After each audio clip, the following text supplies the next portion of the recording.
إن الحمد لله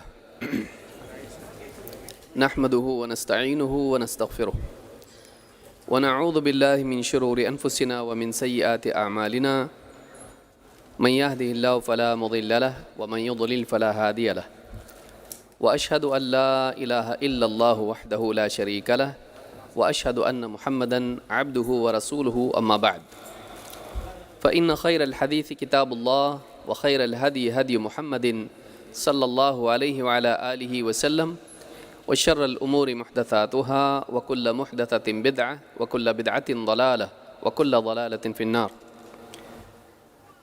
قال الله تبارك وتعالى واتبع سبيل من أناب إلي.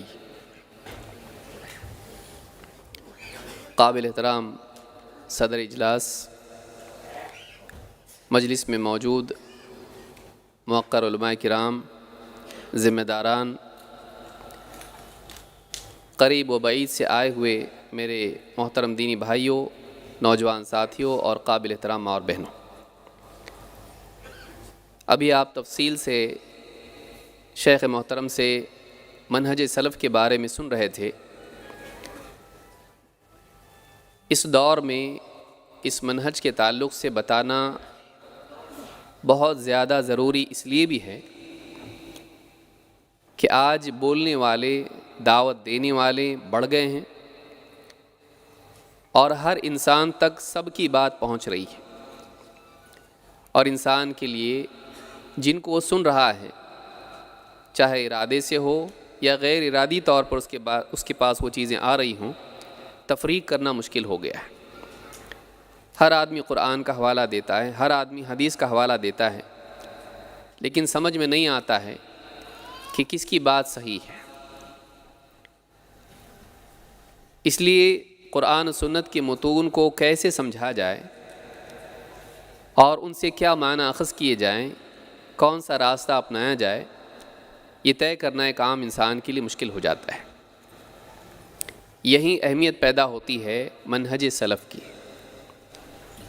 کہ قرآن و سنت کے نصوص پر عمل کرنے کے لیے ان کا صحیح فہم ضروری ہے، اور تاریخ میں گمراہیاں فہم ہی کے بگاڑ سے آئی ہیں۔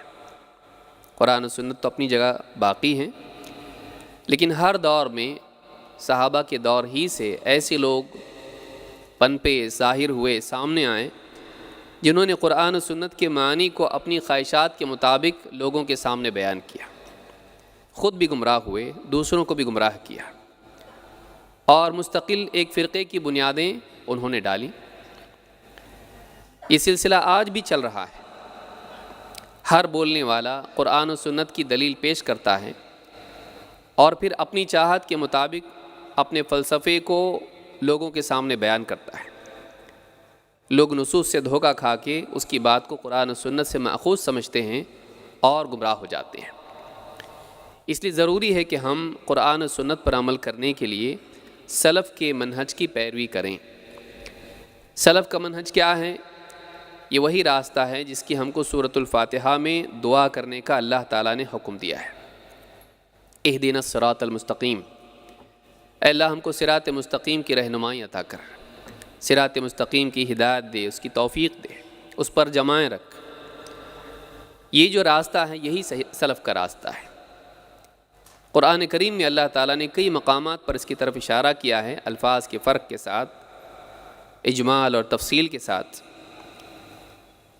والسابقون الاولون من المہاجرین والانصار والذین اتبعوہم باحسان رضی اللہ عنہم ورضوا عنہ۔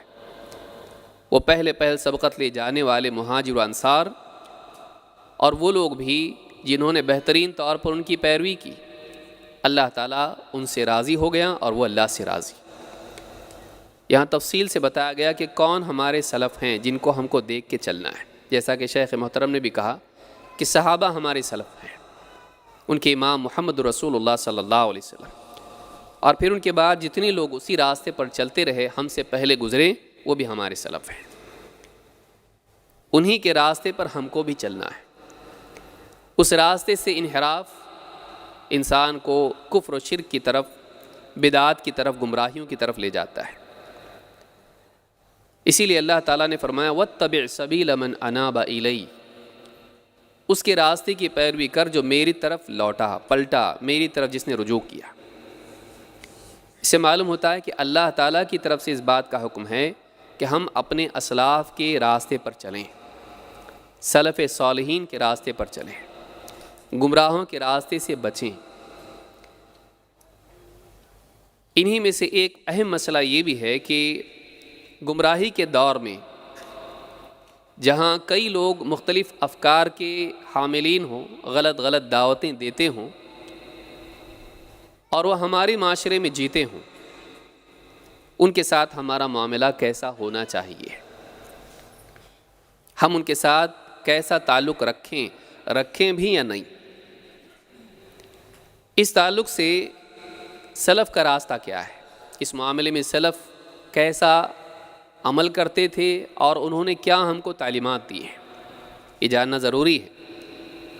اس لیے کہ ایک انسان اگر غلط کی پہچان اس کو نہ ہو اور غلط لوگوں کی صحبت اس کو مل جائے، اس کا دین اور اس کی آخرت بگڑ سکتی ہے، وہ ہلاک ہو سکتا ہے، اس لیے کہ صحبت انسان پر اثر ڈالتی ہے۔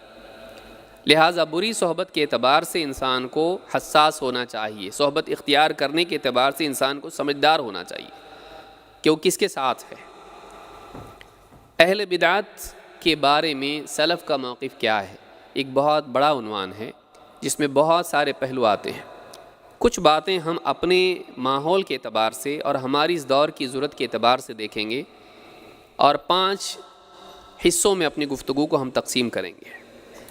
اہل بدعت سے دوری کے بارے میں سلف کا طریقہ کیا ہے، اہل بدعت کے تعلق سے ان پر حکم لگانے کے بارے میں اور ان کے بارے میں جرح اور ان کے بارے میں لوگوں کو بتانے کے بارے میں سلف کا طریقہ کیا رہا ہے۔ اسی طرح سے اہل بدعت کے افکار جو انہوں نے پھیلائے، ان افکار کی تردید کے بارے میں سلف کا موقف کیا ہے۔ اسی طرح سے اہل بدعت کے تعلق سے لوگوں کا جو کہنا ہے کہ ان میں اچھائیاں بھی ہوتی ہیں، اس بارے میں سلف کا کیا کہنا ہے۔ ایسی کل ملا کے کئی باتیں آج کے اس مختصر سے وقت میں ہم انشاءاللہ دیکھیں گے۔ چونکہ وقت ہمارے پاس کم ہے، اس لیے میں صرف سلف کے اقوال اور ان کے جو نصوص ہیں ان کو آپ کے سامنے بیان کرنا زیادہ مناسب سمجھتا ہوں، اس لیے کہ بہت سمجھانے کی اس میں زیادہ ضرورت نہیں ہے۔ اللہ کے نبی صلی اللہ علیہ وسلم نے بدعت کا انجام جہنم بتایا ہے۔ اس اعتبار سے جس انسان کی زندگی میں بدعت ہو، اس کے لیے اس بات کا خوف ہے کہ اللہ تعالیٰ اسے جہنم میں ڈالے گا۔ ایک انسان کو بدعت سے بچنا چاہیے۔ دین کے کامل ہو جانے کے بعد اس میں کسی قسم کی تبدیلی، اضافہ، کمی، تبدیلی، یہ ساری کی ساری چیزیں بدعت ہیں۔ بدعت عقیدے میں بھی ہوتی ہے اور بدعت اعمال میں بھی ہوتی ہے۔ ہر قسم کی بدعت سے انسان کو بچنا چاہیے۔ ٹیکنالوجی کے معاملات میں جو نئی تبدیلیاں ہیں وہ بدعت میں نہیں آتی ہیں، بدعت دین میں ہوتی ہے۔ اللہ کے نبی صلی اللہ علیہ وسلم نے فرمایا کل بدعت ضلالہ وکل ضلالۃ فی النار، ہر بدعت گمراہی ہے اور ہر گمراہی کا انجام جہنم ہے۔ اس اعتبار سے علماء نے کہا کہ ہر گمراہی کا انجام جہنم میں ہے، یعنی ہر گمراہ کا انجام، ہر بدعتی کا انجام جہنم ہے۔ اس لیے ہم کو بدعات سے بچنا چاہیے، ہر قسم کی بدعات سے ہم کو بچنا چاہیے، چاہے وہ فکری ہو یا عملی ہو، چاہے وہ عقیدے کے اعتبار سے ہو، چاہے وہ عبادات اور زندگی کے معاملات سے متعلق ہو۔ اہل بدعات سے دوری کے اعتبار سے سلف کا طریقہ کیا ہے، اس بارے میں سب سے پہلے اللہ کے نبی صلی اللہ علیہ وسلم کی حدیث ہے۔ آپ نے فرمایا الرجل علی الدین خلیلہ فلینظر احدکم من یخالل، آدمی اپنے دوست کے دین پر ہوتا ہے، لہٰذا تم میں سے ہر ایک دیکھ لے کہ وہ کس کو اپنا دوست بنا رہا ہے۔ معلوم ہوا کہ جن کے ساتھ ہمارے تعلقات ہوتے ہیں ان کے ہمارے دین پر اثرات ہوتے ہیں۔ اگر اچھے لوگوں سے ہمارے تعلقات ہیں ہم پر اچھے اثرات پڑیں گے، اگر بگڑے ہوئے لوگوں سے ہمارے تعلقات ہیں، دوستیاں ہیں، اس کے اثرات ہمارے قلب پر، ہماری زندگی پر پڑیں گے۔ لہٰذا اس حدیث سے معلوم ہوتا ہے کہ دوستی کے لیے بھی انتخاب دین کی بنیاد پر ہونا چاہیے۔ اس حدیث کو امام ابو داؤد اور ترمذی نے روایت کی اور یہ حدیث حسن درجے کی ہے۔ قرآن کریم میں اللہ رب العالمین نے بھی بدعتی کی صحبت سے منع کیا ہے، ایسے لوگوں کی صحبت سے جو قرآن و سنت کے برخلاف بولتے یا جیتے ہوں۔ اللہ تعالیٰ فرماتا ہے وَإِذَا رَأَيْتَ الَّذِينَ يَخُوضُونَ فِي آيَاتِنَا فأعرض عنهم حتى يخوضوا في حديث غيره۔ جب تم دیکھو ایسے لوگوں کو جو ہماری آیتوں میں باریکیاں نکالتے ہیں، عیب نکالتے ہیں، ان کا استہزاء کرتے ہیں، ان کا انکار کرتے ہیں، ان کا مذاق اڑاتے ہیں قولاً یا عملاً، فأعرض عنهم، تو ان سے اعراض کرو، یعنی ان سے دور رہو، حتی یخوضوا فی حدیث غیرہ، یہاں تک کہ وہ کسی اور بات میں مشغول ہو جائے۔ وَإِمَّا يُنْسِيَنَّكَ الشَّيْطَانُ فَلَا تَقْعُدْ بَعْدَ الذِّكْرَى مَعَ الْقَوْمِ الظَّالِمِينَ، اگر یہ بات شیطان تمہیں بھلا دیں تو ظالموں یاد آنے کے بعد ظالموں کے ساتھ مت بیٹھو، یعنی ایسی صحبت انسان کو اختیار نہیں کرنا چاہیے جو قرآن و سنت کا مذاق اڑانے والی ہو، چاہے وہ قول سے ہو یا عمل سے ہو، اس میں عیب نکالنے والی ہو، عیب پیدا کرنے والی ہو، چاہے وہ عقیدے کے اعتبار سے ہو یا عملی اعتبار سے ہو۔ کبھی کبھی آدمی بھول جاتا ہے، یاد آنے کے بعد اس صحبت میں آدمی کو نہیں رہنا چاہیے، خاص کر کے اگر آدمی مجبور ہو جائے، کمپنی میں ہے، رشتہ داریوں میں ہے، اگر معاملہ ایسا ہے کہ وہ جا نہیں سکتا ہے، تو اگر ویسی بات نکلے جو قرآن و سنت کے برخلاف ہو تو اس میں شریک نہیں ہونا چاہیے۔ تو اس سے معلوم ہوتا ہے کہ اللہ تعالیٰ نے ایسے لوگوں کے ساتھ بیٹھنے سے منع کیا ہے جو قرآن و سنت میں عیب نکالیں۔ یہ سورۃ الانعام کی آیت ہے، آیت نمبر 68۔ ابن جریر الطبری رحمہ اللہ فرماتے ہیں وفی هذه الآیہ الدلالۃ الواضحہ علی النہی فی عن مجالسۃ اہل الباطل، اس آیت میں واضح دلیل ہے کہ اہل باطل کے ساتھ نہیں بیٹھنا چاہیے، من کل نوع من المبتدعہ والفسقہ، چاہے وہ بدعتی ہوں یا پھر وہ گناہگار قسم کے لوگ ہوں، فاسق قسم کے لوگ ہوں، ان کی صحبت میں نہیں بیٹھنا چاہیے۔ عند خوضہم فی باطلہم، جب وہ خاص طور سے وہ اس باطل میں مشغول ہوں، ایسے وقت میں تو بالکل بھی ان کے ساتھ شریک نہیں ہونا چاہیے۔ قرآن سنت کے خلاف باتیں ہو رہی ہیں اور آدمی اس میں شریک ہے، نہیں، ایسے لوگوں کے ساتھ خاص کر کے اس حالت میں تو نہیں بیٹھنا چاہیے۔ کہتے ہیں وَبِنَحْوِ ذَلِكَ كَانَ جَمَاعَةٌ مِّنَ الْأُمَّةِ الْمَاضِيَةِ، ماضی میں امت کا جو طبقہ گزرا ہے اہل حق کا، سب کے سب اسی راستے پر تھے۔ معلوم ہے کہ سلف کا راستہ یہ ہے کہ اہل باطل کی، اہل بدعت کی اور فاسقین کی صحبت سے دور رہنا چاہیے۔ اپنی تفسیر میں امام ابن جریر طبری نے بات کہی ہے، یہی بات اللہ کے نبی صلی اللہ علیہ وسلم نے کہی۔ آپ نے فرمایا اذا رأيتم الذين يتبعون ما تشابه منه فأولئك الذين سمى الله فاحذروهم، جب تم ان لوگوں کو دیکھو جو متشابہات کی پیروی کرتے ہیں، قرآن کی واضح آیتوں کو، واضح باتوں کو چھوڑ کے ایسی باتوں سے اپنے منمانے معنی اخذ کرتے ہوں، ان آیات کو بنیاد بناتے ہوں جو متشابہات میں، جن میں معنی واضح نہیں ہے، اور پھر اس میں اپنا رنگ بھرتے ہوں، اپنی طرف سے تفسیر کرتے ہوں، ایسے لوگوں کے بارے ہی میں اللہ تعالیٰ نے قرآن کریم میں خبر دے دی ہے سورہ آل عمران میں، فاحذروہم، ان سے بچ کے رہو، ان سے بچ کے رہنے کا حکم اللہ کے نبی صلی اللہ علیہ وسلم نے دیا ہے۔ امام البخاری اور مسلم دونوں نے اس کو روایت کیا ہے۔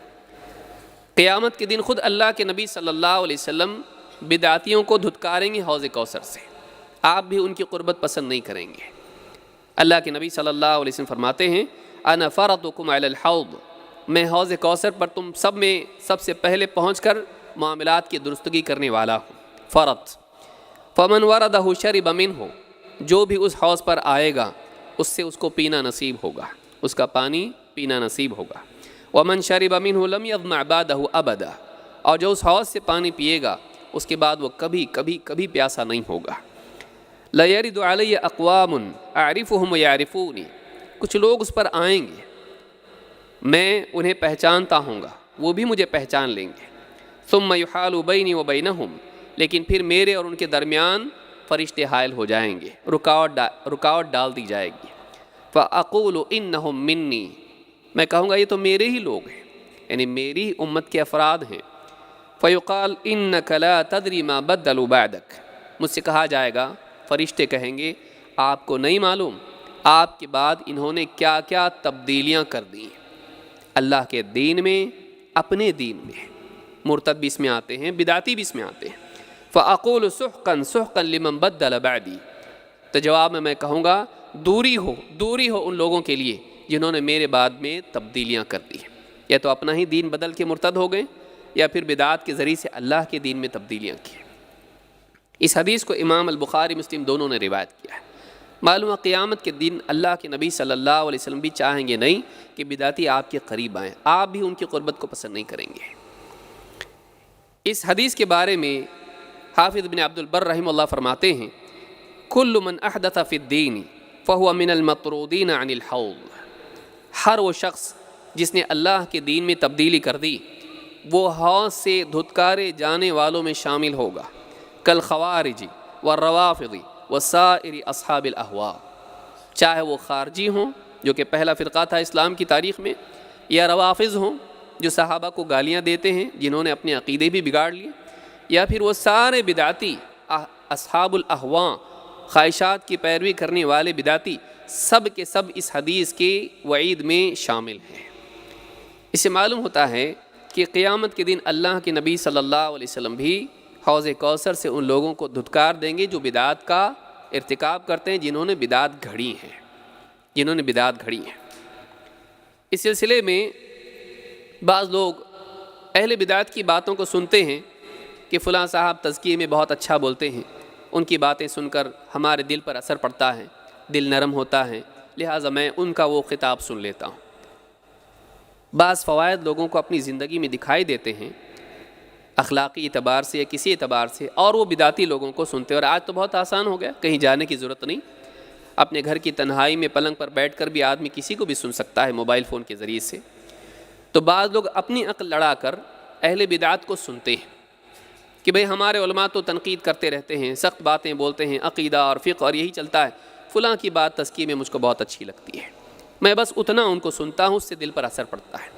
ابن عباس رضی اللہ تعالیٰ عنہ فرماتے ہیں لا تجالس اہل الاہواء، بدعتیوں کے ساتھ مت بیٹھ، فإن مجالستهم ممرضۃ للقلوب، اس لیے کہ ان کے ساتھ بیٹھنا یعنی علمی اعتبار سے ان سے استفادہ کرتے ہوئے ان کے ساتھ بیٹھنا کیا ہے؟ ممرضۃ للقلوب، دلوں کو بیمار کرنے والی چیز ہے۔ اس سے دل نرم نہیں ہوتا ہے، اس سے دل حق کے معاملے میں ہی نرم ہو جاتا ہے، حق اور باطل کے معاملے میں ہی خراب ہو جاتا ہے۔ اس لیے ایسے لوگ جو تزکیے کے باب میں اہل بدعت کو سنتے ہیں، پھر اس کے بعد حق کی غیرت ان سے ختم ہو جاتی ہے، اتنا دل نرم ہو جاتا ہے کہ حق کے باب میں غیرت بھی مر جاتی ہے۔ تو اہل بدعت کو سننا، ان کے ساتھ بیٹھنا، ان کی صحبت اختیار کرنا دلوں کی بیماری کا سبب معلوم ہے کہ اس کا صاف اثر دل پر پڑتا ہے، سیدھا اثر دل پر پڑتا ہے۔ الشریعہ میں امام الآجری نے اس کو روایت کیا ہے اور اس کی سند حسن ہے۔ اسی طرح سے فضیل ابن عیاض رحمہ اللہ فرماتے ہیں من جالس صاحب بدعت لم يعط الحکمہ۔ بعض لوگ تفسیر کے نام پر علمی نکات ہم کو ان سے ملتے ہیں، چاہے اسرار احمد ہو، نعمان علی خان ہو، یا اس طرح کے جتنے لوگ ہیں، کہاں سے پوائنٹس اٹھا کے لاتے ہیں اور بالکل عقل منور ہو جاتی ہے، بات سمجھ میں آتی ہے، انگلش میں ہم کو سمجھتا ہے، سنتے ہیں ان کو، باقی نہیں سنتے، بس اتنا ہی سنتے ہیں ہم اس کو۔ انسان کی کو حکمت نصیب نہیں ہوتی ہے جب آدمی بدعتیوں کو سنتا ہے، وہ سمجھدار نہیں بنتا ہے، وہ بیوقوف بنتا ہے، اور خود اپنی ذات میں بیوقوفی ہے کہ وہ غلط لوگوں کو سن رہا ہے، اس کے انجام تو اور بھی برا ہے۔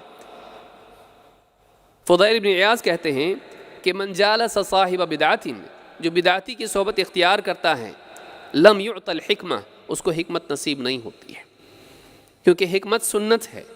جو آدمی بدعتی کی صحبت اختیار کر رہا ہے اس کو سنت کہاں سے نصیب ہوگی؟ اس کو نبوی فہم نہیں ملتا ہے۔ جس انسان کو نبوی فہم نہ ملے ایسا انسان گمراہ ہے۔ شرح اصول اعتقاد اہل السنہ والجماعہ میں امام اللالکائی نے اس کو روایت کیا ہے۔ اسی طرح سے ابن تیمیہ رحمۃ اللہ علیہ، یہاں پر یہ بات یاد رکھنے کی ہے کہ بدعتی سے دوری، اس سے معلوم ہوتا ہے کہ بدعتیوں سے دور رہنا چاہیے، ان کے ساتھ اٹھنا بیٹھنا، ظاہر بات ہے دو آدمی ساتھ بیٹھیں گے تو خاموش بیٹھیں گے نہیں، قربت گفتگو کا دروازہ کھولتی ہے اور بات چیت کے ذریعے سے اس کے اثرات اس میں آتے ہیں، کیونکہ شیطان یہاں کام کر رہا ہوتا ہے۔ اس کی ہدایت سے اس کو ہدایت ملے یہ زیادہ مشکل ہے، اس کی گمراہی اس پر آ جائے یہ آسان ہے، اس لیے کہ پہاڑ کی بلندی پر جانا مشکل ہے، نیچے زوال کی طرف آنا آسان ہے۔ غلط زیادہ تیزی سے انسان کی طرف آتا ہے، پھر نفس ہے، شیطان ہے، ماحول ہے، آدمی کے لیے گمراہ ہونا زیادہ آسان ہوتا ہے۔ لہٰذا بدعتیوں کی صحبت سے بچنا چاہیے۔ لیکن یہاں کون مراد ہیں؟ کیا عام عوام مراد ہیں؟ نہیں، یہاں مراد وہ لوگ ہیں جو بدعت کے داعی ہیں، جو بدعات کے مبلغ ہوتے ہیں، لوگوں میں پرچار کرتے ہیں بدعات کا، ایسے لوگوں سے صاف طور سے دور رہنا چاہیے۔ ابن تیمیہ رحمۃ اللہ علیہ فرماتے ہیں رأى المسلمون ان يهجروا من ظهرت علیہ علامات الزیغ، مسلمانوں کا ہمیشہ سے طریقہ رہا ہے کہ ایسے لوگ جن پر بدعات کی، گمراہی کی، ٹیڑھے پن کی، انحراف کی علامات واضح ہوں، ان کو چھوڑ دیں، ان سے دور رہیں، ان کا حجر کریں۔ من المظہرین للبدع، جو بدعات کو کھلم کھلا عام کرتے ہیں، الداعین الیہا، اس کی طرف دعوت دیتے ہیں، والمظہرین للکبائر، اور کھلم کھلا کبیرہ گناہوں کا ارتکاب کرتے ہیں، فاسق ہیں، سماج میں برائیوں کو عام کرتے ہیں۔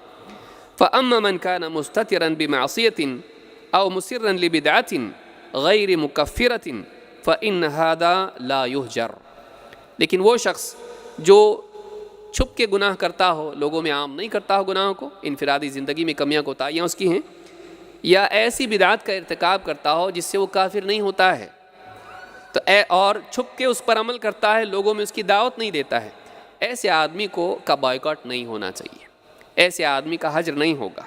وَإِنَّمَا يُهْجَرُ الدَّاعِي إِلَى الْبِدْعَةِ، حجر یا ترک یا اس سے قطع تعلق ایسے آدمی سے ہوگا جو بدعات کا داعی ہو، جو لوگوں کو بدعات کی طرف بلاتا ہے، ایسے آدمی سے دور رہنا چاہیے، ایسے آدمی سے دور رہنا چاہیے۔ مجموع الفتاوی میں جلد 24 صفحہ نمبر 175 بھی بات موجود ہے۔ شیخ بن باز رحمہ اللہ اس تعلق سے فرماتے ہیں بعض اوقات ایسا بھی ہوتا ہے کہ کسی علاقے میں کسی سے بالکل تعلقات توڑنا، کبھی خاندانی اعتبار سے، کبھی کسی اور اعتبار سے، بزنس کے اعتبار سے بالکل ہی تعلق نہ رکھے تو نقصان ہوتا ہے، بلکہ بعض اوقات کوئی صاحب بدعت ہوتا ہے، سماج میں اس کا دبدبہ ہوتا ہے، اگر بالکل اس سے سلام کلام بند کر دے، تعلقات توڑ دیں، وہ ظلم و زیادتی بھی کر سکتا ہے، نقصان پہنچا سکتا ہے، انفرادی سطح پر بھی اور جماعتی اور دعوتی سطح پر بھی۔ تو ایسے معاملات میں شیخ بن باز رحمہ اللہ فرماتے ہیں اما ان کان الحجر یسبب مزیدا من الشر وکثرت اہل الشر وتعاونهم فانه لا يحجر ولكن يديم النصيحة له، اگر کوئی آدمی ایسا ہے جو طاقتور ہے، اگر آپ اس سے تعلقات توڑ دیں تو یا تو وہ آپ پر ظلم و زیادتی کرے گا اور اس کے ساتھ ہی بڑھ جائیں گے، بدعات اور خرافات عام ہوں گی، آپ کے خلاف وہ جارحیت کا قدم اٹھائے گا، شر بڑھے گا اگر ایسا ہوتا ہے۔ یا کوئی عام آدمی بھی ہے، آپ نے اس سے تعلق توڑ دیا، اس کے بگاڑ میں اور اضافہ ہونے لگ گیا، اب تو آزاد ہو گیا، آپ سے تعلقات تھے، شرماتا تھا، رکتا تھا، اب آپ نے تعلقات ہی اس سے توڑ دیے تو اب زیادہ آزاد ہو گیا اور گمراہ ہو گیا۔ اگر ایسا ہوتا ہو تو ایسے آدمی سے تعلق نہیں توڑنا چاہیے، بلکہ ایسے آدمی کو لگاتار نصیحت کرتے رہنا چاہیے۔ تو یہاں پر یہ بھی دیکھنا چاہیے کہ کسی سے تعلق توڑنا، اہل بدعات سے تعلق توڑنا فساد اور شر کا ذریعہ تو نہیں بنتا ہے، تو مصلحت کے تحت ایسے لوگوں سے تعلقات باقی رکھے جا سکتے ہیں۔ مان لیجیے آپ بیٹی کہیں دی ہوئی ہے یا رشتہ داریاں اس طرح کی ہیں، بعض اوقات مسائل ایسے بڑھ جاتے ہیں کہ آپ کا ایک قدم آپ کے لیے زندگی میں بڑے مسائل پیدا کر سکتا ہے، وہاں سوچ سمجھ کے آدمی کو قدم اٹھانا چاہیے۔ اسی طرح سے شیخ الالبانی رحمہ اللہ فرماتے ہیں، اور یہ یاد رکھنے کی چیز ہے، کہتے ہیں فی العصر الحاضر لیس من الحکمت ابدا ان نقاطع الناس بسبب انحرافهم، اس دور میں یہ حکمت کی بات نہیں ہے کہ عام لوگوں سے ان کے انحراف اور گمراہی کی وجہ سے ہیں ہم تعلقات ہی ختم کر دیں، سواء كان هذا الانحراف فکریا عقیدتا او كان انحرافا سلوکیا، چاہے انحراف عقیدے کے اعتبار سے ہو، فکری اعتبار سے ہو، یا سلوک یعنی عمل کے اعتبار سے ہو، اخلاقی اعتبار سے ہو۔ وَإِنَّمَا عَلَيْنَا أَن نَّصْبِرَ فِي مَصَاحِبَتِنَا لِهَؤُلَاءِ، ہمارے لیے ضروری ہے کہ ہم ایسے جو عام لوگ ہیں، کسی گمراہی میں مبتلا ہیں، ان سے تعلق کو باقی رکھیں۔ وَأَلَّا نُضَلِّلَ وَلَا نُكَفِّرَ لِأَنَّ هَذَا التَّضْلِيلَ وَهَذَا التَّكْفِيرَ لَا يُفِيدُنَا شَيْئًا، ہم ان کو گمراہ کافر کے فتوے ان پر لگا دیں، عام لوگوں کے اوپر، ان کی غلطیوں کی وجہ سے، گمراہی جہالت کی وجہ سے ان پر فتوے لگا کر ان سے تعلقات ختم کر دیں، اس سے کوئی فائدہ ہمارا ہونے والا نہیں ہے، نہ ہم کو فائدہ ہوگا نہ اس کو فائدہ ہوگا۔ وَإِنَّمَا عَلَيْنَا بِالتَّذْكِيرِ، ہمارے لیے ضروری ہے کہ ہم ان کو نصیحت کرتے رہیں، كما قال عز وجل وَذَكِّرْ فَإِنَّ الذِّكْرَى تَنفَعُ الْمُؤْمِنِينَ، جیسا کہ اللہ تعالیٰ نے فرمایا اے نبی آپ نصیحت کرتے رہیں، نصیحت کرنا ایمان والوں کو فائدہ پہنچاتا ہے۔ تو سلسلہ الہدی والنور میں یہ بات ان کی موجود ہے، ان کے آڈیو میں موجود ہے یہ بات۔ تو شیخ الالبانی رحمہ اللہ کا قول یہاں پر عام لوگوں کے بارے میں ہے کہ ذرا سی بات پر ہم لوگوں کو کافر، مرتد، جیسا کہ شیخ نے بھی کہا، گمراہ ان کو قرار دینا شروع کر دیں، یہ بہت محتاط وادی ہے، اس میں بہت بچ کے چلنا چاہیے۔ یہ علماء کا کام ہے، جیسا کہ آگے بھی آئے گا۔ ذرا سی بات پر لوگوں سے ہم تعلقات ختم کر دیں، یہ بھی ٹھیک نہیں، خصوصاً اس دور میں جس میں گمراہیاں عام ہو چکی ہیں اور علم کے معاملات ملتبس ہو گئے، صحیح کیا ہے غلط کیا ہے کہ تمیز نہیں، اس لیے آدمی ہر ایک کو سن رہا ہے اور اس کے مطابق عمل کر رہا ہے، دین کا شوق ہے لیکن سمجھ نہیں ہے۔ تو ہم لوگوں سے تعلقات اگر ختم کر دیں گے عام عوام سے تو ان کو سمجھائے گا کون؟ ان کو سمجھائے گا کون؟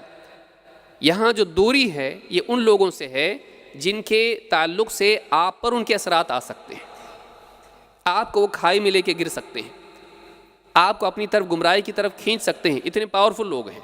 ایسے لوگوں سے آپ کو دور رہنا چاہیے۔ جیسے اللہ کے نبی صلی اللہ علیہ وسلم نے دجال کے خروج کے وقت میں کہا کہ اس کے پاس مت جاؤ، کیوں؟ اس لیے کہ اس کے پاس شبہ کی چیزیں ہوں گی۔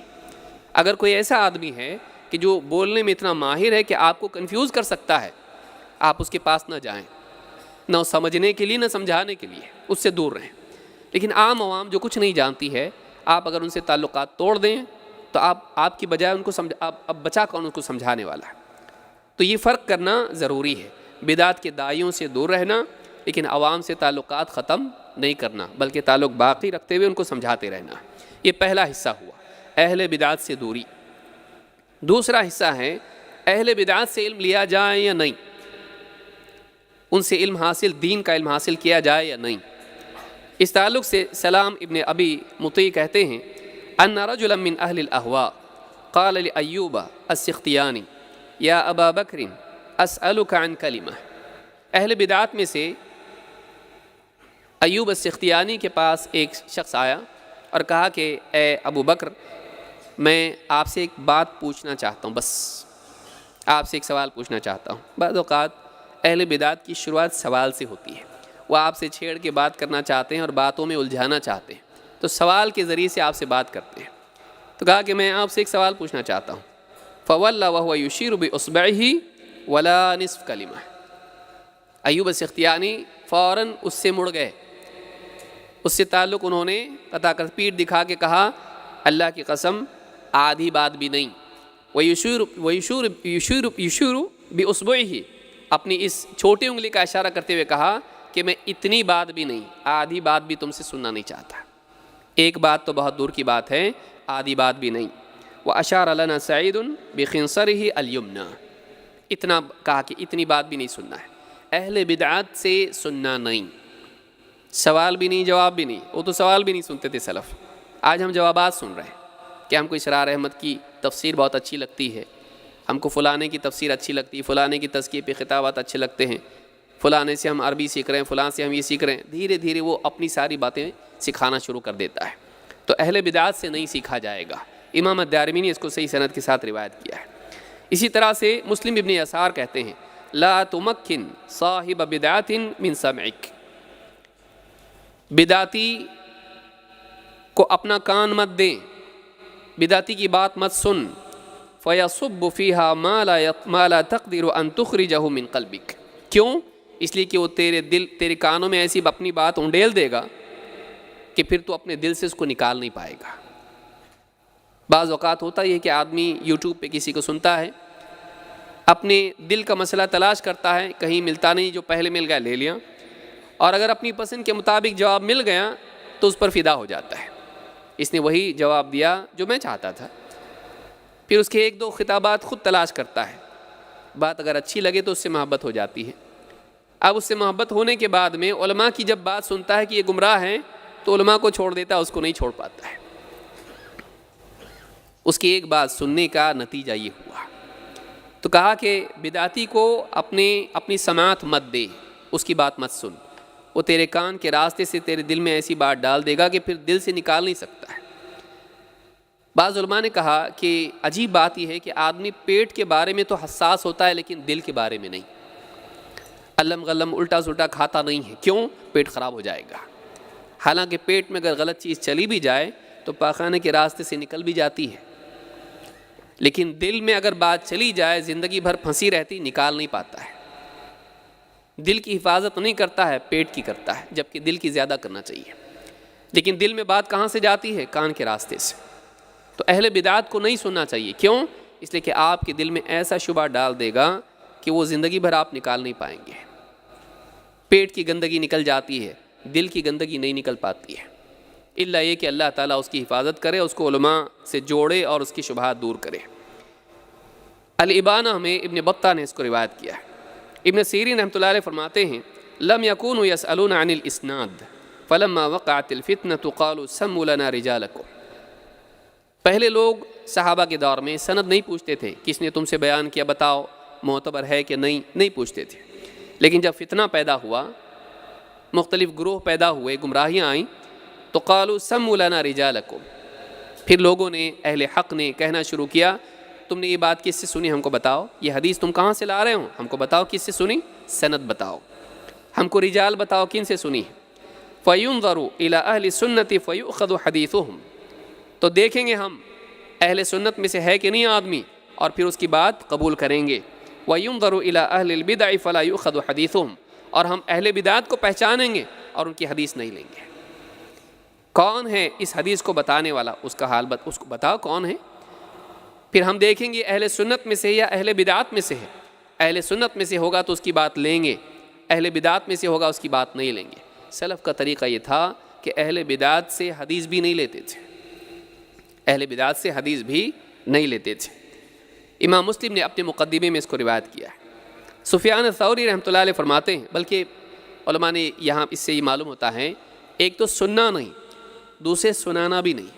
آج بھی وبا یہ پھیلی ہوئی ہے، آدمی انا مدینۃ العلم وعلی بابوہا، کسی نے بنا کے بھیج دیا اس کو پوسٹر، ماشاءاللہ کتنی بڑی بات ہے، علم کی فضیلت ہے، حضرت علی کے فضائل میں حدیث آ رہی ہے، سارے خاندان میں اس کو پوسٹ کر دیا۔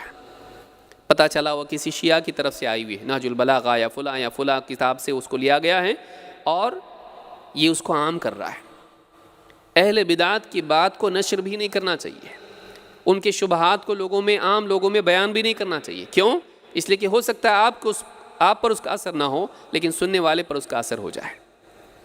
اہل باطل کی شبہات کو بیان کرنا، اس سے بھی بچنا چاہیے، اس کو خاص لوگوں میں بیان کرنا چاہیے جن میں اتنی صلاحیت ہے کہ اس کو ہضم کر سکتے ہو، یہ نہیں کہ عام لوگوں میں اس کو بیان کرتا پھرے آدمی۔ سفیان ثوری رحمۃ اللہ علیہ فرماتے ہیں من سمع بدعۃ فلا يحکیھا لجلسائہ لا یلقیھا فی قلوبہم، جو کسی بدعت کے بارے میں سنے، وہ اپنے ساتھ بیٹھنے والوں کے درمیان اس کو بیان بھی نہ کرے، اس کی حکایت نہ کرے، لا یلقیھا فی قلوبہم، ایسا نہ ہو کہ یہ ناسمجھی میں ان کے دلوں میں بات ڈال دے۔ کسی نے بدعت گھڑ دی، کسی نے غلط بات کر دی، گمراہی کی بات کر دی، اب اس تک پہنچی، اب ساتھ بیٹھنے والوں کے سامنے اس کو بیان کر دیا، اس پر تو اثر نہیں ہوا، لیکن ان میں سے کسی کے دل میں بات بیٹھ گئی، بات تو صحیح لگتی ہے۔ کبھی کبھی ایسا ہوتا ہے کہ سننے والوں میں سے کوئی آدمی اس کو لے لیتا ہے کہ بات تو صحیح لگتی ہے، آپ نے اس کو غلط کہا لیکن مجھ کو وہ صحیح لگتی ہے، اور اس کو لے کر وہ چلا جائے اور گمراہ ہو جائے۔ امام البغوی نے اپنی کتاب شرح السنہ میں اس کو روایت کیا ہے۔ اسی طرح سے بدعتیوں کی کتابیں بھی نہیں پڑھنا چاہیے، یہ انہی لوگوں کے لیے ہے جو علماء ہیں، طلاب علم ہیں، عام لوگوں کو بدعتیوں کی کتابیں نہیں پڑھنا چاہیے، نہ سننا چاہیے نہ پڑھنا چاہیے۔ ابو محمد عبداللہ ابن ہانی کہتے ہیں وسئل ای الامام احمد، امام احمد سے پوچھا گیا عن النظر فی کتب الرأی، اصحاب الرائے کی کتابیں جو قرآن و سنت کے باب میں اپنی رائے سے باتیں کرتے ہیں، ان کی کتابوں کو پڑھنا چاہیے کہ نہیں؟ فقال لا تنظر فی شیء من الرأی ولا تجالسهم، امام احمد نے کہا اہل رائے کی کتابوں میں دیکھ بھی مت، اس کو مت پڑھ، اور نہ ان کے ساتھ صحبت اختیار، ان کے ساتھ بیٹھ بھی مت، ان کی علمی مجالس میں بیٹھ بھی مت، اور ان کی کتابیں پڑھ بھی مت۔ معلوم ہے کہ سلف اہل بدعت کی کتابوں سے بھی دور رہنے کی تلقین کرتے تھے۔ مسائل ابن ہانی میں یہ روایت موجود ہے۔ اسی طرح سے بعض لوگ کہتے ہیں کہ ہم دونوں کو سنتے ہیں، اہل حق کو بھی سنتے ہیں، اہل باطل کو بھی سنتے ہیں، اس میں سے صحیح لیتے ہیں، ہم دونوں کو سنتے ہیں، یہاں سے بھی صحیح وہاں سے بھی صحیح، سب صحیح لیتے ہیں ہم لوگ۔ مبشر ابن اسماعیل الحبلی کہتے ہیں قیل للاوزاعی، امام الاوزاعی رحمہ اللہ سے کہا گیا ان رجلا یقول انا اجالس اہل السنت و اجالس اہل البدع، میں اہل سنت کے ساتھ بھی بیٹھتا ہوں ان کی مجلسوں میں، اور اہل بدعت کی مجلسوں میں بھی بیٹھتا ہوں۔ فقال الاوزاعی، امام الاوزاعی یہ تابعین میں سے ہیں، کہتے ہیں اتباع تابعین میں سے ہیں، کہتے ہیں فقال الاوزاعی ھذا رجل یرید ان یساوی بین الحق والباطل، یہ آدمی ایسا ہے کہ یہ حق اور باطل کو برابر کر دینے کی کوشش کر رہا ہے۔ اس کے نزدیک گویا حق اور باطل دونوں برابر ہیں، ان کو بھی سنو ان کو بھی سنو۔ سلف کا طریقہ یہ تھا کہ اہل باطل کو نہیں سننا ہے، اہل حق کو ہی سننا ہے، اہل حق کو سننا ہے۔ الابانہ الکبریٰ میں ابن بطہ نے اس کو روایت کیا ہے۔ تو یہ دوسرا حصہ ہمارے سامنے ہے جس سے معلوم ہوتا ہے کہ سلف اہل بدعت کو سننے، پڑھنے، ان کی بات نقل کرنے سے منع کرتے تھے۔ آج بعض لوگ شیطان کا جو قصہ ہے، واقعہ ہے صحیح بخاری میں اور دوسری کتابوں میں بھی، ابو ہریرہ رضی اللہ تعالیٰ عنہ زکوٰۃ کے مال پر مقرر تھے، زکوٰۃ الفطر کے مال پر مقرر تھے، اور ایک آدمی آیا، لمبا واقعہ آپ سبھی لوگ جانتے ہیں۔ اللہ کے نبی صلی اللہ علیہ وسلم کے پاس آیا اور کہا کہ یہ بات بیان کی۔ آخری دن میں اس نے بتایا کہ آیت الکرسی پڑھو، رات بھر ایک محافظ رہے گا اور شیطان تمہارے قریب نہیں آئے گا۔ اس سے یہ بات اخذ کرتے ہیں کہ دیکھو حق بات شیطان سے بھی لی جا سکتی ہے، بدعتی شیطان تھوڑی نہ ہے، تو ہم اس سے بھی لے سکتے ہیں۔ اللہ کے نبی صلی اللہ علیہ وسلم کا جملہ وہ بھول جاتے ہیں، اور حضرت ابو ہریرہ رضی اللہ تعالیٰ کا عمل وہ بھول جاتے ہیں۔ دیکھیے بعض اوقات آدمی حدیث پڑھتا ہے لیکن صحیح فہم اگر نہ ہو، سلف کا فہم نہ ہو، تو آدمی حدیث پڑھ کے بھی گمراہ ہو سکتا ہے۔ اللہ کے نبی صلی اللہ علیہ وسلم نے کیا کہا؟ صدقک وہو کذوب، اس نے سچ کہا جبکہ وہ جھوٹا ہے۔ آپ نے نہیں کہا کہ اس نے سچ کہا اس لیے اب اس کے بعد سے تم جا کے ان کے پاس روزانہ اور بھی باتیں سیکھو، بہت ساری باتیں اس سے ملیں گی۔ آپ نے اس پر حکم لگایا وہ جھوٹا ہے، اس کی صرف اس بات کی تصدیق کی لیکن شخصیت کا انکار کیا۔ مزید یہ کہ ابو ہریرہ رضی اللہ تعالیٰ نے اس بات کے سننے کے بعد فوراً عمل شروع نہیں کر دیا، بلکہ اس بات کو لے کر اللہ کے نبی صلی اللہ علیہ وسلم کے پاس آیا اور آپ سے اس کو چیک کرایا کہ وہ صحیح ہے کہ نہیں ہے، اور پھر اس کے بعد آپ کی تصدیق کے بعد اس پر عمل کیا۔ پھر یہ بھی نہیں کیا کہ اگلے دن بھی اس کا انتظار کرتے بیٹھے رہے اور کوئی بات مل جائے، یا کاغذ قلم لے کر اس کے پاس چلے گئے کہ آج تم نے اتنی بڑی بات بتا دی جو نبی نے بھی نہیں بتائی، ہے نا۔ بعض اوقات ہوتا ہے اہل بدعت سے کوئی بات معلوم ہو جاتی ہے، آ کے عالم سے پوچھتا ہے، سلفی عالم سے، وہ کہتا ہے ہاں صحیح ہے، کہتے یہ تو آج تک کسی اہل حدیث عالم نے نہیں بتایا، پھیٹے والے نے بتا دیا۔ اس کا دعویٰ یہی ہے نا کہ وہ باتیں جو اہل حدیث علماء چھپاتے ہیں میں آپ کو بتاتا ہوں۔ اب آدمی اس کا دیوانہ ہو جاتا ہے کہ یہ ایسی باتیں بتاتا ہے جو علماء بھی نہیں بتاتے ہیں۔ اس نے کبھی یہ نہیں بتایا کہ حضرت علی رضی اللہ تعالیٰ نے کہا ہے، یہ بخاری نے اس کو روایت کیا، میں نے نہیں کبھی سنا اس سے۔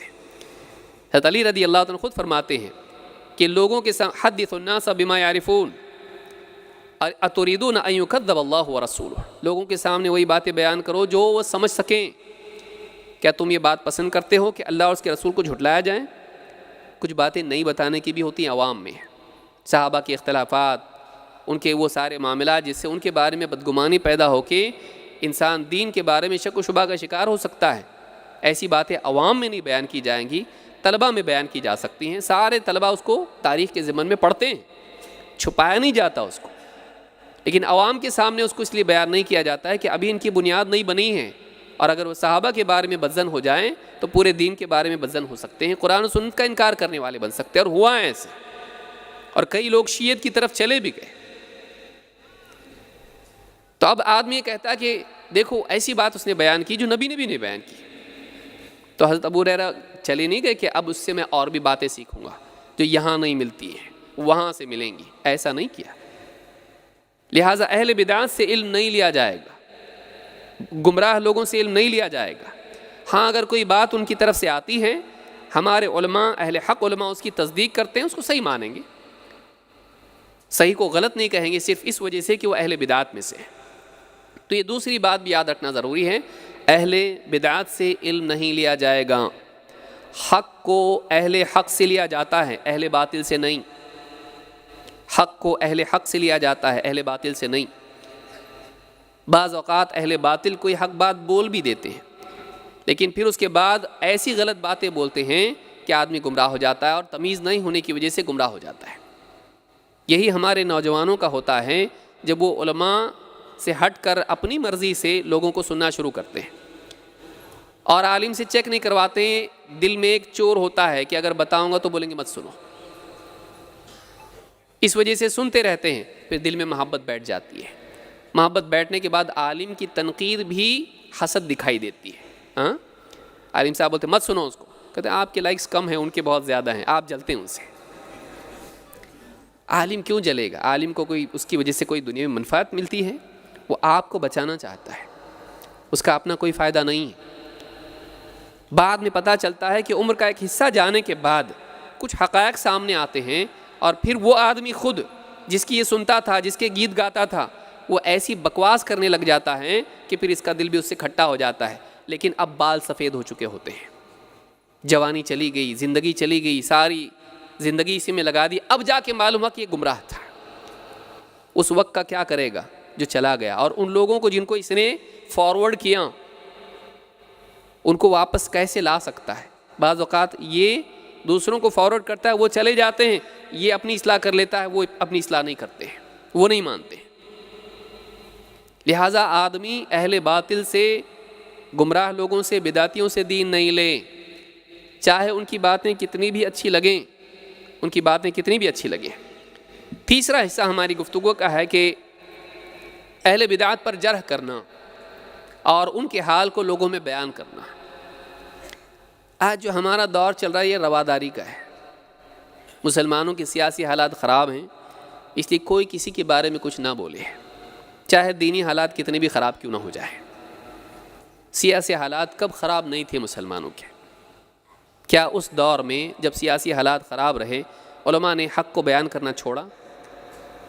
کیا اللہ کے نبی صلی اللہ علیہ وسلم نے کسی دور کے بارے میں بتایا کہ اس دور میں سیاسی حالات خراب ہوں گے تو تم لوگ بدعات کے بارے میں، شرکیات کے بارے میں مت بتانا، آپس میں مل جل کے رہنا؟ نہیں، آپسی اتحاد ایک اہم چیز ہے، لیکن اس قیمت پر نہیں ہوگی کہ ہم گمراہی کے بارے میں خاموش رہیں، عوام کو جہنم میں جانے دیں لیکن حکومت کے مسائل سے ان کو بچائے رکھیں، سیاسی معاملات میں ان کو محفوظ رکھیں لیکن جہنم سے ان کو نہ بچائیں، قبر کے عذاب سے ان کو نہ بچائیں۔ جب انسان کے ذہن پر، آپ یاد رکھیں جو میں بول رہا ہوں، انسان کے ذہن پر آخرت سے زیادہ دنیا اور دین سے زیادہ سیاست غالب ہوتی ہے تو وہ دینی معاملات میں تساہل برتتے ہوئے ایکتا کی بات کرنے لگتا ہے۔ عقیدے پہ مت بولو، بدعات پہ مت بولو، اس سے آپس میں تنفر پیدا ہوگا، آپس میں نفرتیں مت پھیلاؤ، مت بولو کسی کو غلط، آپس میں اتحاد قائم کرو، مل جل کے رہو، تم تمہاری جگہ صحیح، ہم ہماری جگہ صحیح، سب صحیح۔ دلوں کا جڑا رہنا ضروری ہے، چاہے ہم اللہ سے کٹ جائیں، چاہے ہم رسول سے کٹ جائیں، چاہے ہم حق سے دور ہو جائیں، آپس میں مل جل کر رہیں، ایک ساتھ قریب ہو جائیں۔ حق کے بارے میں خاموشی برتنا یہ آخرت میں انسان کے لیے اس کی زبان کو آگ کی لگام پہنائی جائے گی۔ اگر ضرورت کے وقت میں جب بولنا ضروری ہو آدمی خاموش رہے حق بیان کرنے سے۔ یہی وجہ ہے کہ علماء، محدثین خاص طور سے، انہوں نے اس دور میں جب لوگوں نے سنت کے معاملے میں ملاوٹ شروع کر دی اور اہل باطل نے حق میں ملانا شروع کر دیا، نبی کریم صلی اللہ علیہ وسلم کے نام سے جھوٹی باتیں بیان کرنی شروع کر دیں، اپنے افکار عام کرنے شروع کر دیے، انہوں نے فوراً لوگوں پر جرح کرنا شروع کر دی۔ لوگوں نے ان پر بھی طعن کیا، کہا یہ غیبتیں کرتے ہیں، یہ لوگوں کی غیبت کرتے ہیں، ان کو دوسرا کچھ کام نہیں ہے۔ تو انہوں نے کہا یہ غیبت نہیں ہے، یہ نصیحت ہے۔ یہ اس کی غیبت اگر ہے تو دوسرے مسلمان جو اس کی وجہ سے گمراہ ہو سکتے ہیں ان کی خیر خواہی ہے۔ اس کا عیب اور اس کی گمراہی اگر واضح نہ کی جائے تو کئی لوگ دھوکے میں آ کر گمراہ ہو جائیں گے۔ لہٰذا اہل باطل کا باطل پر ہونا واضح کرنا بھی ایک ذمہ داری ہے۔ اس تعلق سے ابن تیمیہ رحمۃ اللہ علیہ فرماتے ہیں وَمِثْلُ أَئِمَّةِ الْبِدْعِ مِنْ أَهْلِ الْمَقَالَاتِ الْمُخَالِفَةِ لِلْكِتَابِ وَالسُّنَّةِ أو العبادات المخالفة للکتاب والسنہ، اہل بدعات چاہے وہ کتاب و سنت کے خلاف ان کے اقوال ہوں یا کتاب و سنت کے برخلاف ان کی عبادات اور افعال ہوں، فإن بيان حالهم وتحذير الأمة منهم واجب باتفاق المسلمین، ان کے حال کو بیان کرنا کہ یہ گمراہ ہیں، یہ غلط ہیں، ان کے حال کو بیان کرنا اور لوگوں کو ان کے بارے میں خبردار کرنا سارے مسلمانوں کے اتفاق سے واجب ہے۔ اہل حق کا ہمیشہ سے اس پر اتفاق رہا، اجماع اس پر ہے کہ ایسے لوگ جو گمراہ ہیں ان کی گمراہی کو لوگوں کے سامنے بیان کرنا واجب ہے۔ ایسا نہیں کہ یہ تو اچھی بات ہے، نہیں کہ یہ تو کوئی مسئلہ نہیں، یہ واجب ہے، بتانا ضروری ہے۔ مجموع الفتاوی میں یہ بات انہوں نے کہی ہے۔ ابو الحسن الاشعری رحمہ اللہ کہتے ہیں وَأَجْمَعُ عَلَىٰ ذَمِّ سَائِرِ أَهْلِ الْبِدْعِ وَالتَّبَرِّ مِنْهُمْ، سارے مسلمانوں کا اس پر اتفاق اور اجماع ہے کہ اہل بدعات کی برائی بیان کی جائے گی، ان کی مذمت کی جائے گی اور ان سے برات کا اظہار کیا جائے گا۔ ہمارا ان سے کوئی لینا دینا نہیں ہے، ہمارا ان سے کوئی تعلق نہیں ہے۔ اہل بدعات سے دوری اور ان کے حال کو بیان کرنا یہ واجب ہے، اس پر سارے مسلمانوں کا اجماع ہے۔ اسی طرح سے بعض اوقات آدمی کہتا ہے کہ اپنا عمل کرو، دوسروں کے بارے میں کیوں دیکھتے وہ کیا کر رہے ہیں، وہ اگر بدعات پر ہیں آپ سنت پر ہونا ٹھیک ہے، آپ سنت پر رہو، ان کے عمل پر آپ کیوں نکیر کرتے ہو؟ وہ 12 ربیع الاول کا جلوس نکالیں یا وہ جو بھی کریں یا عقائد میں یا افعال میں جو بھی کرتے ہیں، آپ کو ان سے کیا لینا دینا ہے؟ جانے دو ان کو درگاہوں پر، آپ کو کیا تکلیف ہے؟ آپ اپنا عمل کرتے رہو۔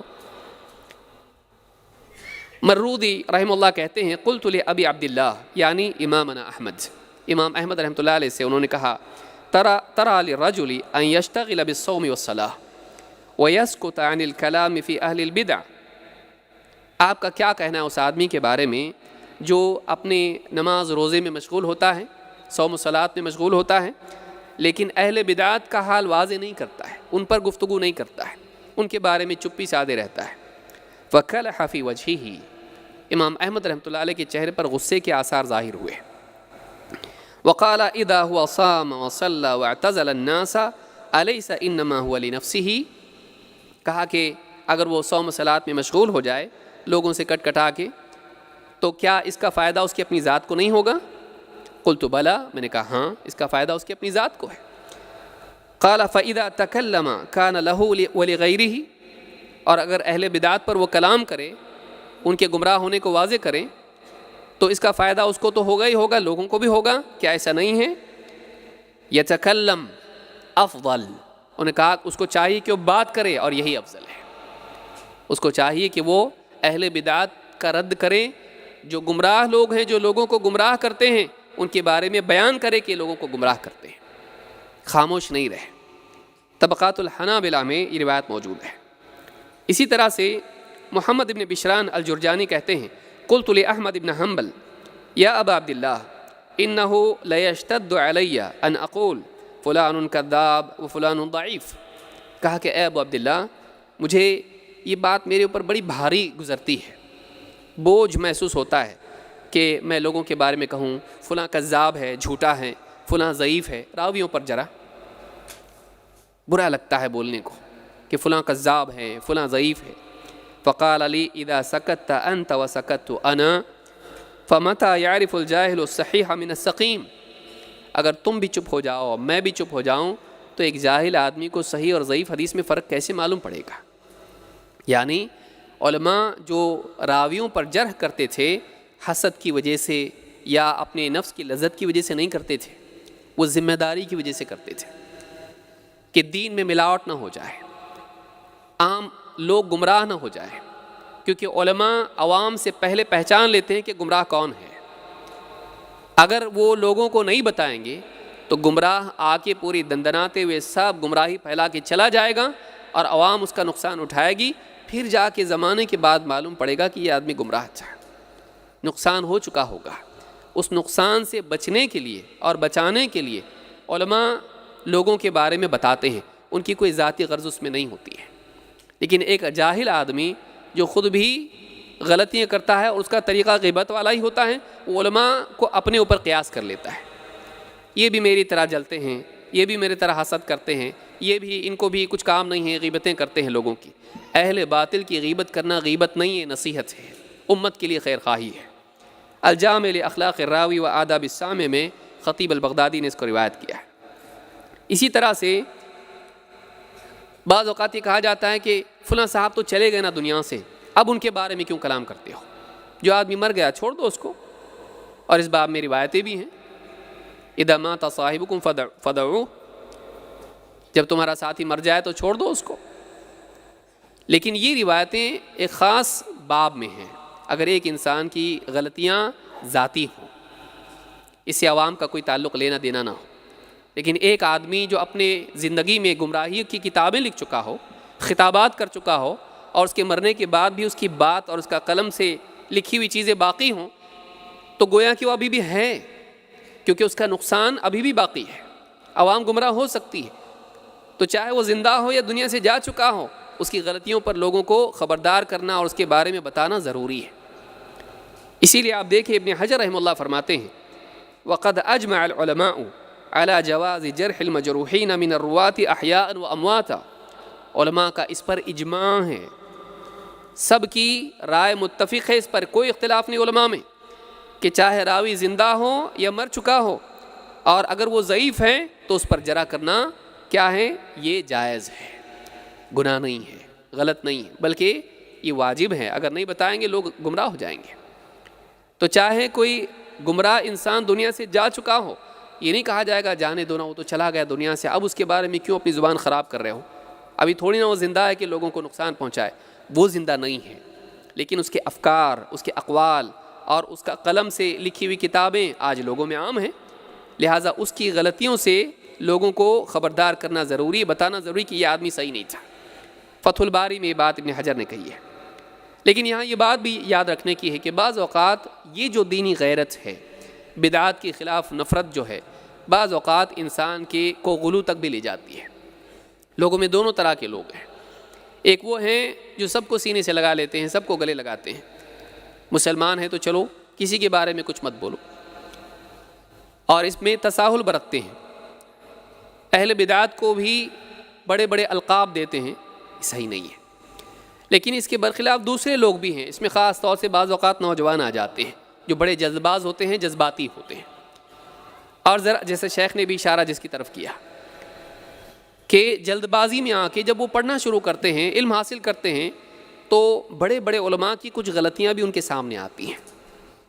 راویوں کے بارے میں کبھی آتا ہے کہ فلاں فرقے سے متاثر تھے، کوئی قدریہ سے متاثر تھا، کوئی فلاں سے خوارج سے متاثر تھا، کسی ایک چیز میں ان سے لغزش ہوئی ہے.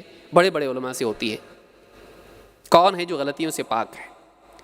اب اس ایک غلطی کو بنیاد بنا کر آدمی ان کے خلاف بولنا شروع کر دیتا ہے، اور بالکل ان کو اہل حق کے، اہل سنت کے دائرے سے خارج کرنے کی کوشش کرتا ہے. یہ بھی غلط ہے. نہ اس بارے میں کوتاہی جائز ہے، نہ اس بارے میں غلو جائز ہے. دونوں سے بچتے ہوئے درمیانی راہ اختیار کرنا چاہیے. اور کسی پر بدعتی کا حکم لگانے میں جلد بازی نہیں کرنا چاہیے. امام ابو سعید الدارمی کہتے ہیں البدعۃ امرها شدید، بدعت کا معاملہ بڑا سخت ہے. والمنسوب الیہا سیء الحال بین اظہر المسلمین، اور جس پر بدعتی کا حکم لگ جائے مسلمانوں کے درمیان اس کا حال بہت برا ہوتا ہے. تو کہا فلا تعجلوا بالبدعۃ حتی تستیقنوا، کسی پر بدعتی کا حکم لگانے میں جلد بازی مت کرو یہاں تک کہ تمہیں یقین ہو جائے کہ بدعتی ہے. ذرا سی بات پر کسی کے بارے میں وہ تو بدعتی ہے نہیں بولنا چاہیے.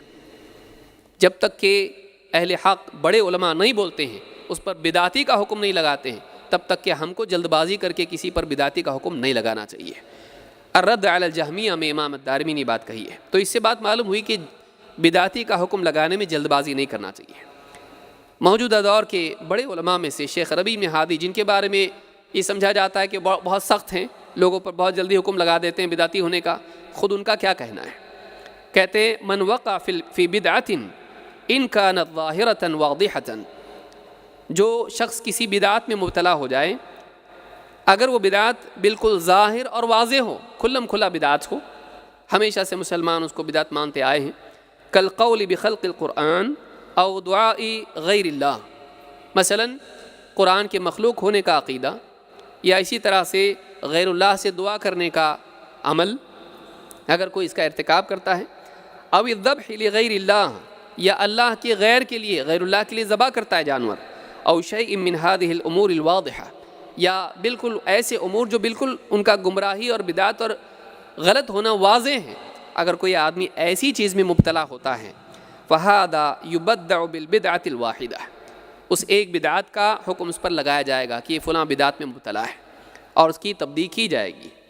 وَإِذَا كَانَتِ الْبِدْعَةُ مِنَ الْأُمُورِ الْخَفِيَّةِ، لیکن اگر وہ بدعت ایسی ہے جس کا معاملہ مخفی ہے، کلیرٹی اس میں نہیں ہے، وضاحت اس میں نہیں ہے، وَوَقَعَ فِيهَا مَن يَتَحَرَّى الْحَقَّ وَخَطَأَ مِنْهُ، اور ایک آدمی حق کی تلاش میں ہے، حق پانے میں اجتہاد کرتے ہوئے اس میں غلطی سے اس میں واقع ہو جائے، فَهَذَا لَا يُبَدَّعُ ابْتِدَاءً، فوری طور پر ایسے آدمی پر بدعتی ہونے کا حکم نہیں لگایا جائے گا۔ کسی انسان نے تحقیق کی، نیا مسئلہ آیا اور مسئلے میں غور و فکر کرنے کے بعد کوئی نتیجے پر پہنچا اور وہ غلطی ہے اور وہ دین میں نئی چیز ہے، فوری طور پر اس پر بدعتی ہونے کا حکم نہیں لگایا جائے گا۔ وَإِنَّمَا يُنصَحُ وَيُبَيَّنُ لَهُ خَطَأُهُ، ایسے آدمی کو نصیحت کی جائے گی اور اس کی خطا اس پر واضح کرنے کی کوشش کی جائے گی۔ وَإِذَا أَصَرَّ عَلَيْهَا يُبَدَّعُ حِينَئِذٍ، لیکن اگر وہ بتانے کے بعد سمجھانے کے بعد بھی بدعت پر اڑا رہیں، ایسے آدمی کے پھر اوپر حکم لگایا جائے گا کہ یہ بدعتی ہے۔ جب وہ خواہش کی پیروی کرے، حق واضح ہونے کے بعد بھی تسلیم نہ کرے تو اہل الاہواء میں سے ہے۔ تو یہ بات انہوں نے لقاء مع شیخ، ان کی جو ہے ایک ملاقات میں انہوں نے ایک کیسٹ میں بات کہی ہے۔ اسی طرح سے شیخ عبدالعزیز آل الشیخ کہتے ہیں لا يحكم على معین بالبدعة الا اہل العلم الراسخون، حکم کون لگائے؟ ہر چلتا پھرتا آدمی جس نے 4 کتابیں پڑھ لی ہوں، فلاں عالم پر، ابن حجر پر، امام النووی پر یا فلاں پر حکم لگانا شروع کر دیں کسی ایک مسئلے کی وجہ سے، کون حکم لگائے بدعتی ہونے کا؟ کہتے ہیں لا يحكم على معین بالبدعة الا اہل العلم الراسخون، علم کی گہرائی رکھنے والے علماء، بڑے علماء، راسخ علماء ہی کسی معین شخص پر بدعتی کا حکم لگا سکتے ہیں۔ فلیس الحکم بالبدعة لعامة الناس، کسی پر بدعتی ہونے کا حکم لگانا یہ عام لوگوں کے بس کی بات نہیں اور ان کا کام نہیں۔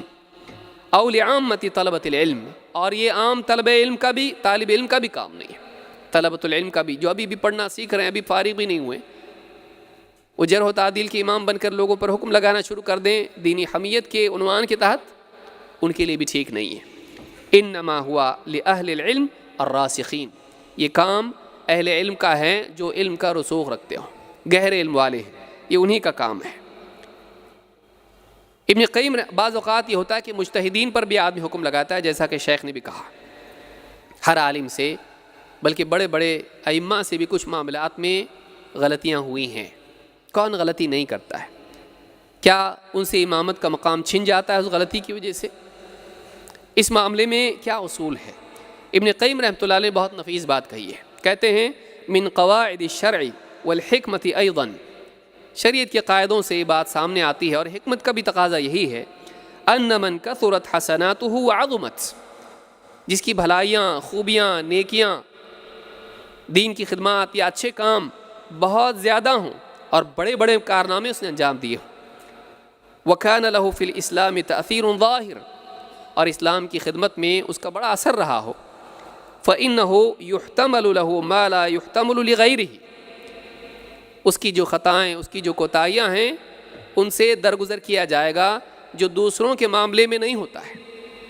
بعض لوگ کہتے ہیں کہ فلاں کو آپ بدعتی کہہ رہے ہو، ابن تیمیہ کی بھی تو غلطی ہے، ابن حجر کی بھی تو غلطی ہے، فلاں امام کی غلطی ہے، تو آپ ان کو بدعتی کہتے ہو غلطی کی وجہ سے، انہوں نے بھی تو غلطی کی تو ان پر بھی حکم لگائیے۔ یہاں یاد رکھیے کہ اہل سنت والجماعت کا، سلف کا یہ منہج ہے کہ بدعتیوں کا معاملہ اہل حق کے برابر نہیں کیا جائے گا، بڑے بڑے اماموں کا معاملہ ان لوگوں کے ساتھ نہیں کیا جائے گا جو اہل بدعت ہیں۔ یہاں کہتے ہیں کہ ان کے بارے میں وہ درگزر کا معاملہ کیا جائے گا، بڑے بڑے ائمہ جنہوں نے خدمات کی ہیں، جن کی خوبیاں اتنی ساری، ایک آدھ غلطی ان سے ہوئی ہے، تو ان کے بارے میں کچھ چیزوں سے ہم تسامح کریں گے، دوسروں کے بارے میں ویسا نہیں ہوگا۔ فَإِنَّ الْمَعْصِيَةَ خَبَثٌ وَالْمَاءُ إِذَا بَلَغَ قُلَّتَيْنِ لَمْ يَحْمِلِ الْخَبَث، کہتے اس لیے کہ جو معصیت ہوتی ہے، غلطیاں ہوتی ہیں، کوتاہیاں ہوتی ہیں، یہ خباثت کی طرح ہے، نجاست کی طرح ہے، گندگی کی طرح ہے، اور اگر 2 قلہ پانی ہوتا ہے، زیادہ پانی ہوتا ہے، تو اس میں اگر نجاست گر جائے تو گرتے ہی پانی ناپاک نہیں ہوتا ہے جب تک کہ اس میں رنگ، بو یا ذائقے میں تبدیلی نہ ہے۔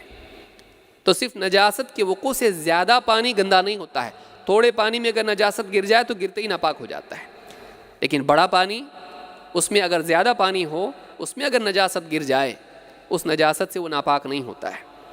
تو دونوں کا فرق ہے، تھوڑا پانی زیادہ پانی کا فرق ہے۔ بڑے بڑے علماء اور ایک عام بدعتی دونوں کو برابر نہیں کیا جا سکتا ہے۔ ومن هذا قول النبی صلی اللہ علیہ وسلم لعمر وما يدريك لعل الله اطلع على اہل بدر فقال اعملوا ما شئتم فقد غفرت لكم۔ اسی باب میں سے اللہ کے نبی صلی اللہ علیہ وسلم کا فرمان ہے جو آپ نے حضرت عمر سے کہا تھا کہ تمہیں کیا پتہ، اللہ تعالیٰ اہل بدر پر مطلع ہوا اور اللہ تعالیٰ نے فرمایا اعملوا ما شئتم فقد غفرت لكم۔